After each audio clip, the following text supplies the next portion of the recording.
ഗിഫ്റ്റുകൾ ഇഷ്ടപ്പെടുന്നവരല്ല നമ്മളെല്ലാവരും. ഗിഫ്റ്റ് കിട്ടും എന്നുള്ള പ്രോമിസ് ഇഷ്ടമുള്ളവരല്ല നമ്മളെല്ലാവരും. അപ്പോൾ ഈ ഗിഫ്റ്റ് അല്ലെങ്കിൽ പ്രോമിസ് ദൈവത്തിൽ നിന്നാണെങ്കിലോ നമുക്ക് എല്ലാവർക്കും ഒത്തിരി ഇഷ്ടമാണ്, ഒത്തിരി എക്സൈറ്റിംഗ് ആണ് ഇത് കേൾക്കുമ്പോൾ തന്നെ അല്ലേ. എന്നെ കേൾക്കുന്ന പലവരും ദൈവത്തിൽ നിന്ന് പ്രോമിസുകളും ഗിഫ്റ്റുകളും ഒക്കെ ഏറ്റുവാങ്ങിയിട്ടുള്ളവരായിരിക്കും, അതിൽ സന്തോഷിച്ചിട്ടുള്ളവരും ആയിരിക്കും, ദൈവത്തോട് താങ്ക്ഫുൾ ആയിട്ടുള്ളവരായിരിക്കും. എന്നാൽ ചില സമയത്ത് നമുക്ക് പ്രോമിസുകൾ കിട്ടിയിട്ട് അത് ഫുൾഫിൽ ആവാൻ ചിലപ്പോൾ ടൈം എടുക്കുമ്പോൾ നമുക്ക് ക്വസ്റ്റ്യൻസ് വരാം. അതേപോലെ തന്നെ പ്രോമിസുകളിൽ ഗിഫ്റ്റുകൾ കിട്ടിയിട്ടില്ലെങ്കിൽ നമുക്ക് നിരാശ വരാം. അത് ഹ്യൂമൻ നേച്ചറാണ്. പക്ഷെ നമ്മൾ ഒരിക്കലും ദൈവത്തിനെ ക്വസ്റ്റ്യൻ ചെയ്യരുത് അല്ലെങ്കിൽ ഡൗട്ട് ചെയ്യരുത്. കാരണം പ്രോമിസ് തന്ന, വാക്തത്വം തന്ന ദൈവം വിശ്വസ്തനാണ്, വാക്ക് മാറാത്തവനാണ്. അതുകൊണ്ട് ദൈവത്തിൻ്റെ സൈഡ് ഒരിക്കലും ഒരു മിസ്റ്റേക്ക് ഉണ്ടാവില്ല. നമ്മളും ദൈവത്തിന് ക്വസ്റ്റ്യൻ ചെയ്യാൻ നമ്മൾ ആരുമല്ല. പിന്നെ നമ്മൾ എന്ത് ചെയ്യണം? ഒരു പ്രോമിസ് കിട്ടിക്കഴിഞ്ഞാൽ നമ്മൾ എന്ത് ചെയ്യണം? അല്ലെങ്കിൽ അതൊരു ടൈം ഡിലേ വന്ന് നമുക്കൊരു ഡൗട്ട് അല്ലെങ്കിൽ ഒരു ഡിപ്രഷൻ അല്ലെങ്കിൽ ഒരു സങ്കടമായിട്ടുള്ളൊരു ഫേസിൽ വന്ന് നമ്മൾ എന്ത് ചെയ്യണം? അതാണ് നമ്മൾ ഇന്ന് ഡിസ്കസ് ചെയ്യുന്നത്. അപ്പം അതിനുവേണ്ടി ഞാൻ എൻ്റെ മാരേജിൻ്റെ ടെസ്റ്റ് മണി ഷെയർ ചെയ്യാണ്. ഇന്ന് ഞാനത് ടെസ്റ്റ് മണി ഷെയർ ചെയ്യുമ്പോൾ ഇന്ന് എൻ്റെ മാരേജ് കഴിഞ്ഞിട്ട് 1 year ആയി. ഇന്ന് ഞങ്ങളുടെ വെഡ്ഡിങ് ആനിവേഴ്സറി ആണ്, 1 year വെഡ്ഡിങ് ആനിവേഴ്സറി ആണ്. അപ്പോൾ എൻ്റെ മാരേജ് എന്ന് പറഞ്ഞു കഴിഞ്ഞാൽ ഞാൻ ഡിസ്കസ് ചെയ്ത പോലെ തന്നെ ഒരു പ്രോമിസിൻ്റെ ഫുൾഫിൽമെൻ്റ് ആണ്. വാഗ്ദത്തം ദൈവം എനിക്ക് തന്നു, അതിൻ്റെ പൂർത്തീകരണമായിരുന്നു എൻ്റെ മാരേജ്. അപ്പോൾ ഈ പ്രോമിസ് എനിക്ക് കിട്ടിയിട്ട് ഈ മാരേജിലോട്ട് ഓൾമോസ്റ്റ് ഒരു 2 years, 1.5 yearsൻ്റെ മേളിൽ എടുത്തിട്ടുണ്ട്. ആൻഡ് ഈ പ്രോമിസ് എനിക്ക് കിട്ടിയത് ഏറ്റവും എന്താ പറയുക, നമ്മൾ ഒരിക്കലും പ്രതീക്ഷിക്കാത്ത അല്ലെങ്കിൽ ലീസ്റ്റ് ഫേവറബിൾ ആയിട്ടുള്ള ഒരു സിറ്റുവേഷനിലാണ്.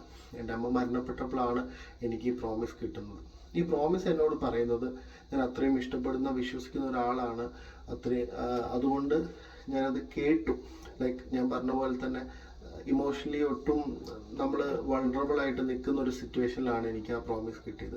അതിലുപരി ഇത് സ്പിരിച്വൽ ആയിട്ടുള്ള ഒരു പ്രോമിസ് ആണല്ലോ. അപ്പോൾ സ്പിരിച്വലി അന്ന് എൻ്റെ സ്റ്റേറ്റ് എന്ന് പറഞ്ഞു കഴിഞ്ഞാൽ 0 ആണ്. ദൈവം ഇല്ല എന്ന് പറഞ്ഞ് നടക്കുന്ന സമയത്താണ് ദൈവത്തിൽ നിന്ന് ഞാൻ ഇങ്ങനത്തെ ഒരു കാര്യം റിസീവ് ചെയ്യുന്നത്. അപ്പോൾ ഞാൻ പറഞ്ഞ പോലെ എനിക്ക് പല ക്വസ്റ്റ്യൻസും പല ആർഗ്യുമെൻറ്റ്സും ആ ടൈമിലുണ്ടെങ്കിലും ഞാനത് ഷെയർ ചെയ്തില്ല, പറഞ്ഞില്ല. ഞാനതോട് അവിടെ ഇങ്ങനെ വിട്ടു. ഞാൻ നേരത്തെ പറഞ്ഞ പോലെ തന്നെ അത് കഴിഞ്ഞ് ഒരു ഓൾമോസ്റ്റ് 2 years എടുത്തു ഈ പ്രോമിസ് ഫുൾഫിൽമെൻ്റ് ആവാൻ. അപ്പോൾ ഈ 2 years നടന്നത് എന്താണെന്ന് വെച്ചാൽ ആ ഒരു പ്രോമിസ് എൻ്റെ കൂടെ ഗ്രോ ചെയ്തു. അത് ഗ്രോ ചെയ്യാനുള്ള റീസൺ, ഞാൻ സ്പിരിച്വലി ഗ്രോ ചെയ്യാൻ തുടങ്ങി. ഞാൻ ദൈവത്തിൻ്റെ ഒരു സിറ്റുവേഷനിൽ ഒരു ഡയറക്റ്റായിട്ട് എനിക്ക് ദൈവമായിട്ടുള്ളൊരു എൻകൗണ്ടർ ഉണ്ടായി. അതൊരു വേറെ തന്നെ ഒരു സാക്ഷ്യമാണ്, ടെസ്റ്റിമണിയാണ്. ഞാൻ വേറൊരു സിറ്റുവേഷനിൽ അത് പറയാം.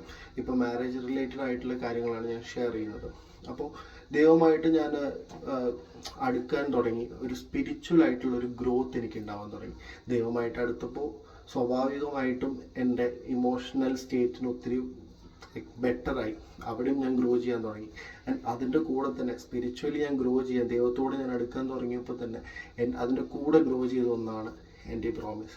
ആദ്യ ഘട്ടങ്ങളിലൊന്നും ഞാനത് വോളണ്ടിയർലി അറിഞ്ഞുകൊണ്ട് ചെയ്തതല്ല, എന്നാൽ പോലും എൻ്റെ കൂടെ അത് ഗ്രോ ചെയ്തു.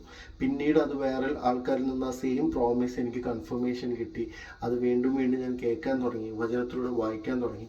അങ്ങനെ ഞാനത് അക്സെപ്റ്റ് ചെയ്ത് അതിനുവേണ്ടി ഞാനും പ്രിപ്പയർ ആവാൻ തുടങ്ങി. ആൻഡ് ആ സമയത്താണ് ഓരോ മാറ്റങ്ങൾ എൻ്റെ ലൈഫിൽ വരാൻ തുടങ്ങിയത് ഈ ഒരു പ്രോമിസ് റിലേറ്റഡ് ആയിട്ട്.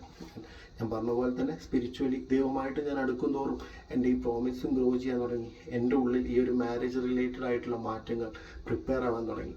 ഞാൻ വിശ്വസിക്കുന്നത് മേ ബി മാരേജ് എനിക്ക് നേരത്തെ നടന്നേക്കാം. കാരണം ദൈവം എൻ്റെ കുറേ കാര്യങ്ങൾ വിട്ട് കളയാൻ പറഞ്ഞത് ഞാൻ റെഡി ആയിരുന്നില്ല. പക്ഷെ ദൈവത്തോട് അടുക്കും തോറും എനിക്കത് ഞാൻ വിട്ട് കളയാൻ എനിക്ക് സാധ്യമായി. ആൻഡ് അതൊക്കെ കഴിഞ്ഞപ്പോഴാണ് ആ ഒരു ടൈമിൽ ആ ഒരു പ്രോമിസ് ഫുൾഫിൽമെൻ്റ് ആയത്, അല്ലെങ്കിൽ ഒരു ഗിഫ്റ്റ് എനിക്ക് ദൈവത്തിൽ നിന്ന് റിസീവ് ചെയ്യാൻ സാധിച്ചത്. പക്ഷെ അത് പെർഫെക്റ്റ് ടൈമായിരുന്നു ആൻഡ് പെർഫെക്റ്റ് ഗിഫ്റ്റ് ആയിരുന്നു. അപ്പോൾ ഞാനിന്ന് പറയാൻ ആഗ്രഹിക്കുന്ന ഇത്രയേ ഉള്ളൂ. നമുക്കൊരു പ്രോമിസ് കിട്ടിയിട്ടുണ്ടെങ്കിൽ അത് നമ്മുടെ ഡ്യൂട്ടിയാണ്. നമ്മൾ ആ പ്രോമിസിലോട്ടേക്ക് നടന്ന് ചെല്ലുക അല്ലെങ്കിൽ ഗ്രോ ചെയ്ത് ചെല്ലുക എന്നുള്ളത്.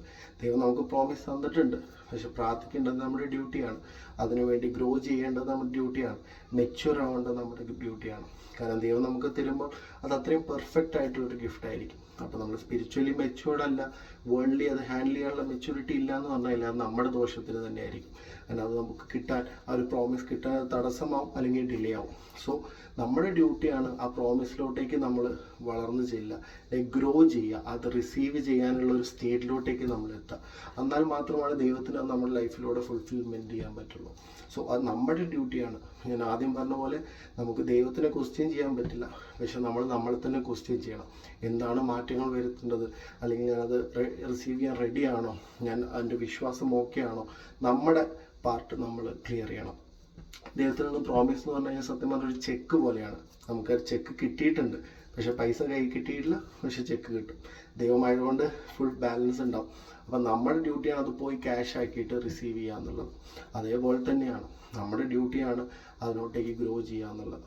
അപ്പോൾ നമ്മളൊരിക്കലും നമ്മൾ ബ്ലെയിംഫുൾ ആണെങ്കിൽ ദൈവത്തിന് അത് പ്രോമിസ് ചെയ്യുക. അപ്പോൾ നമ്മൾ ബ്ലെയിംലെസ് ആവുക, റൈച്ചസ് ആവുക, അതിനുവേണ്ടി പ്രാർത്ഥിക്കുക, പ്രിപ്പയർ ആവുക, മാറ്റങ്ങൾ വരുത്തുക, ഗ്രോ ചെയ്യുക, ഇതൊക്കെയാണ് നമ്മുടെ ഡ്യൂട്ടി. അല്ല ദൈവത്തിനെ ക്വസ്റ്റ്യൻ ചെയ്യുകയല്ല.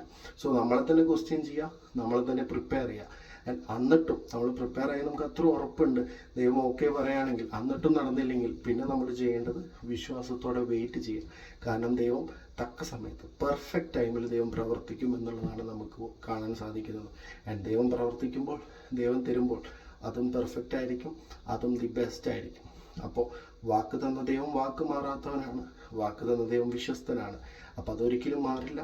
നമ്മൾ ദൈവത്തിനെ തന്നെ വിശ്വസിക്കുക, അതിനുവേണ്ടി നമ്മൾ പ്രിപ്പയർ ആവുക, മുന്നോട്ട് പോവുക. Thank you.